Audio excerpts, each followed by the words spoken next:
Okay, I want to close out here by talking very simply and summarizing what we've heard today. And as Curtis says, it's been amazing to see the cohesion in the problem statements, what everyone's come together with.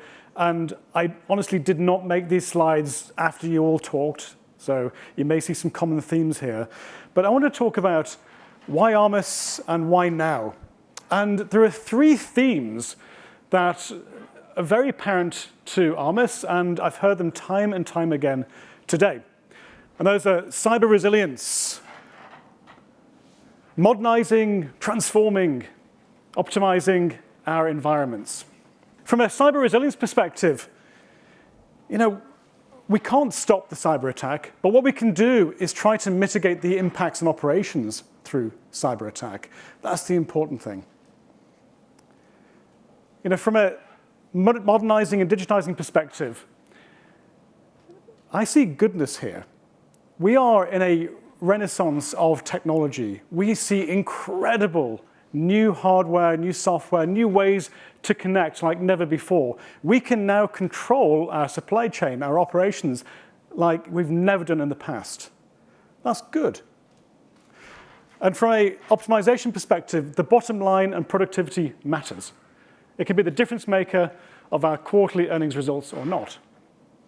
And with energy prices spiking, with the carbon footprint we need to think about, these are all critical things we have to consider.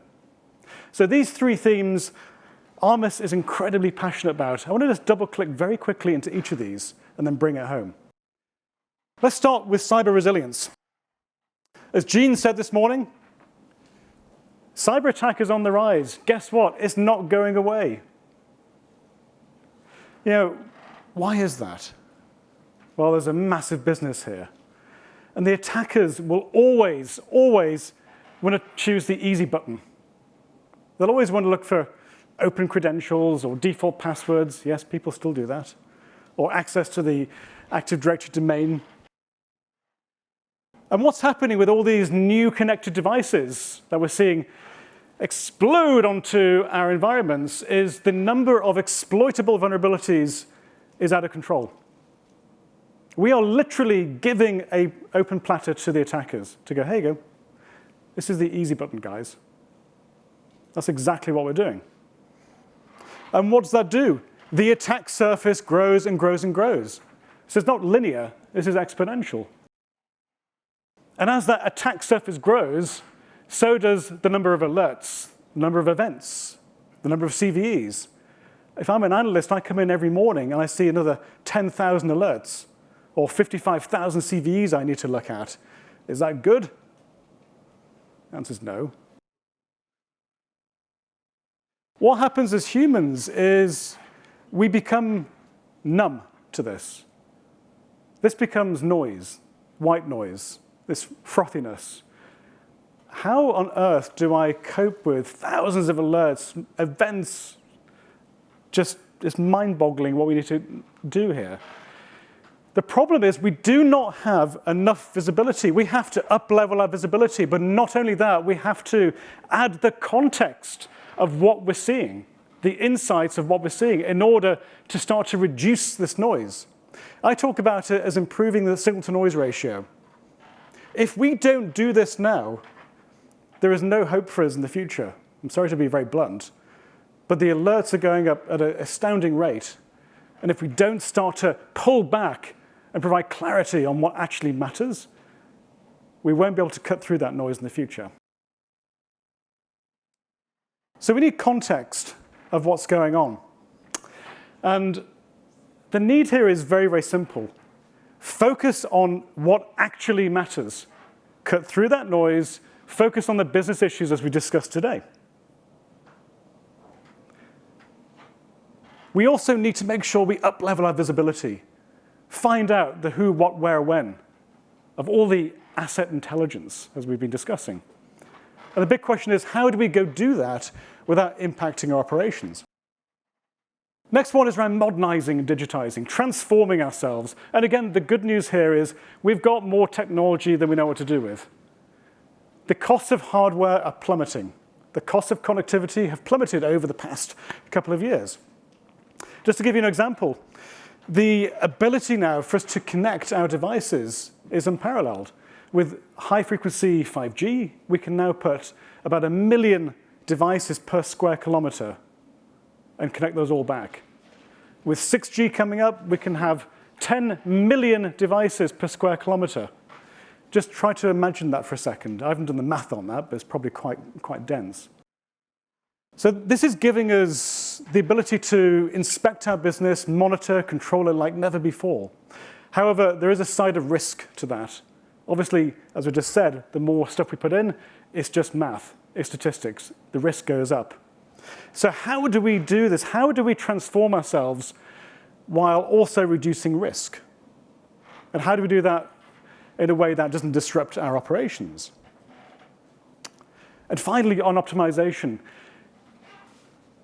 as Sean just pointed out, we have to baseline where we are in order to optimize. We have to understand where we are in order to figure out what's being overutilized or underutilized. And the way we're doing it now is very manual. We're literally walking to a particular site with a clipboard, in the case of that food company. And we're only seeing the knowns. We're only seeing a finite point of what we understand to be in our environment. And we're doing this on a non-continuous basis. We're taking a snapshot in time, understanding, yep, that's what we've got, taking it back. So we're not seeing the peaks and valleys. We're not seeing the trends of what's going on. And that's not allowing us to understand fundamentally how to properly optimize our systems. What's being fully utilized? What's duplicative? What's going end of life? What's going end of maintenance? What can we go decommission? How do we buy down debt, or technical debt, and reduce our risk? So the need here, as we've discussed today, is a continuous system which is automated, which is pervasive, and one where we're not sending out people to all the different sites with a clipboard. So why Armis? We've taken these 3 areas and we've designed Armis from the ground up to focus on cyber resilience, focusing on helping our clients modernize and digitize and helping them optimize through that process. And from a cyber resilience perspective, as we discussed, Armis can give incredible levels of asset visibility. But not only that, when we talk about asset intelligence, the who, what, where, when. And why is that important? It's important because if you understand the context of something, you can start to cut through that noise. Let me give you an example. Take an engineering workstation, very typical. And the engineering workstation typically updates in a quiet period. Maybe it's Tuesday at 2 a.m. And we've also seen a couple of mid-tier CVEs on that workstation. Great. Is that enough context for us to do something about it? It's not a trick question. Now, of course, context matters. Now, let me tell you something else. Deploying Armis can go far deeper than that. Yes, we can see all those things, but let me just explain this. If we can now say, hey, that engineering workstation was opening another connection on port 443, just simple SSL. It's linking to another IT workstation. That IT workstation is opening up another SSL connection to a Russian known malicious domain. And at the same time, that information is being downloaded and mimicking the uploads and downloads at 2 a.m. on Tuesdays. And by the way, that one CVE on their system, there's a known exploit on it. Does that give you the right context now? That's what Armis does. That's the level of context you need to cut through the noise. It's all about taking this understanding and allowing us to figure out what truly matters to the business. We're not expecting to go through 55,000 CVEs and 20 million alerts. Those days are done. You have to cut through the noise. When we think about modernizing, we talk a lot today, we've heard a lot about IT and OT convergence. It's a journey, and it's actually a good thing. It's a good thing because when we start to see IT and OT coming together, we can start to understand how IT is impacting OT and how OT is impacting IT. And what Armis uniquely does is put an umbrella across both of those things. Once you see that full frame, once you kind of zoom back out, you can understand, as you're going through modernization, transformation, as you're walking through that long, long process, you can understand where you are. You can take back control because you've got more visibility on what's actually going on. Sounds basic, but we don't have that level of visibility today. And finally, on the optimization front. So I'll just say this. Armis is not another shiny tool. We often get asked that, going, oh, you're another shiny tool. No. What Armis is, it's a fundamental rewrite of how to do security, a security architecture. It's starting from the ground up. We're literally going back to the fundamentals of what we have to do, going back to visibility, going back to understanding with asset intelligence. It's a fundamental rewrite. Why do I say that? It's important for optimization purposes. It's important because Armis starts to become the nervous system of everything else. We start to feed all that intelligence up the stack to other operational tools.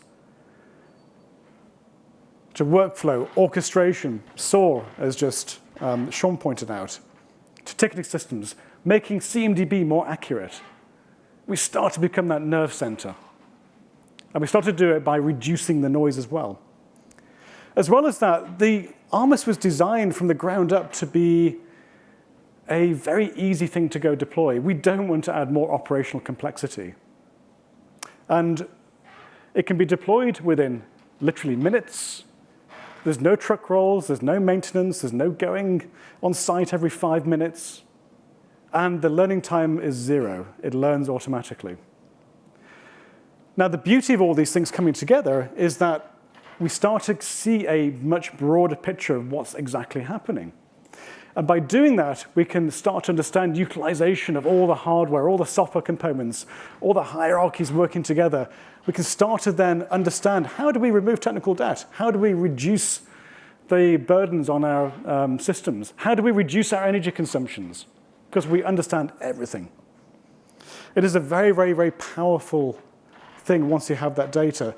One gentleman said, too much data earlier. Yep, that's definitely a thing. But what we do is we're crisping this up to start to give you insight, what we call Armis insights. And that allows us to optimize going forwards. Now, I want to just leave you with a couple of areas that we see. Obviously, Armis has been around now for 5 or 6 years. We are deployed in thousands of areas around the globe. We're in 40% of the Fortune 100, and we see a lot. So I thought it'd be a little bit funny just to show you a couple of things that we see in real world. The first one was at a bottling plant, and we saw Conflict on a ton of stuff there. And we were able to remove and identify Log4j literally within minutes. Now, that's a pretty serious one. The bottling company had no clue this was going on. Second one was a bit more fun. This was a manufacturing for flooring, and we identified some guys in an IP-DVR system that were browsing Chinese Facebook. Again, you can probably put that in the camp of optimization, but that could have been serious. The third one was a little more interesting. There was an electric company we're working with, and they fly drones down the power lines, looking at vegetation, making sure they're clear. Unfortunately, that drone footage was being transmitted to Facebook live. Probably not a good idea. And then finally, in the world of chip manufacturing, we saw crypto mining on all the virtual machines that are in the fabrication process. So this is, again, this goes back to a lot of those things we just spoke about cyber resilience, about looking how do we optimize our systems, how do we reduce this from happening, and how do we speed up modernization. That's what Armis is doing, and we are leading the way in doing that. And if you haven't seen Armis live in person, we have demonstrations here, and we also have a test drive, which is very, very quick. We can show you this for real on a pilot system or a site we can do that within a day. So I want to thank you so much for taking the time today.